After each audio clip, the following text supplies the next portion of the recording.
I've done Al Jazeera, I've done BBC, I do Australian TV, I do New Zealand TV, I do French TV. You know Dr. Amesh Adalja from his webcam in his Southside Pittsburgh home, a converted church. Making sure that I'm seeing patients, really street testing my knowledge to know exactly what's going on, because it's one thing to look at graphs and numbers, but another thing to be in the hospital, knowing what it's like when there's a surgery, knowing the treatment decisions you have to make. At the top of his resume, infectious disease doctor. Directly under that, clinical emergency care doctor at Butler Memorial and other local ERs. Butler was where I spent my formative years, and part of that was skateboarding, which was basically the only sport I've ever liked.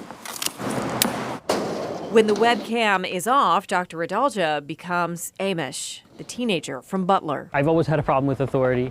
I've always been very independent-minded. I'm not a team sport player.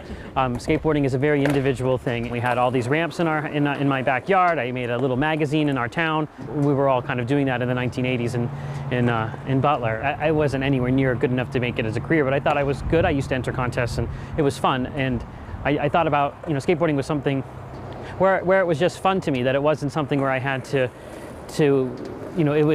it was just my way of relaxing, and my way, and I still, when I'm stressed out, I still think about skateboarding. Counterculture, rebelling against authority, elements of skateboard life, he says, remain in him. You spend a lot of time with arguing with people whether or not you can skateboard on this street or that street, and I think that's sort of what that culture kind of meshed with me. And it's still, if you look at my history, I am somebody who has a problem with authority. Some hospital administrators and hospital press agents can talk about it.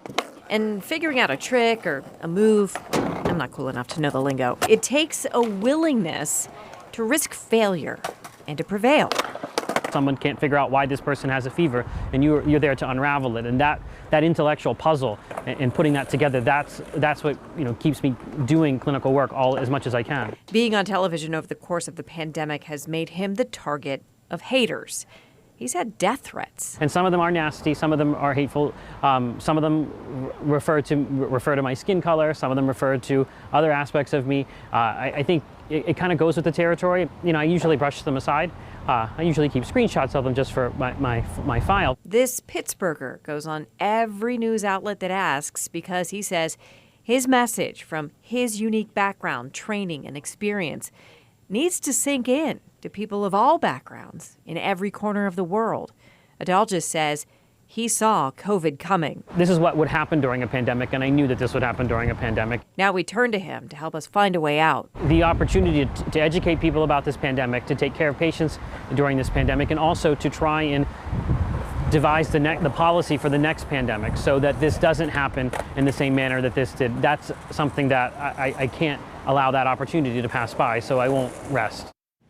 This is his moment. Dr. Amesh Adalja says he got contract offers from both Fox News and MSNBC. Wow. Turned them both down. He doesn't want the company that signed his paycheck to even appear to influence his message at all, but he's regularly seen on both of those networks as well, of course, as Pittsburgh's Action News 4. Mike, he's 45 years old. It's a remarkable profile, remarkable man, and I'm so glad he's here in Pittsburgh. Absolutely, absolutely. He's somebody we keep turning to, and we probably will for the foreseeable future. Although I bet he doesn't sleep very much. No, 100 hours a week of work, he says. Wow.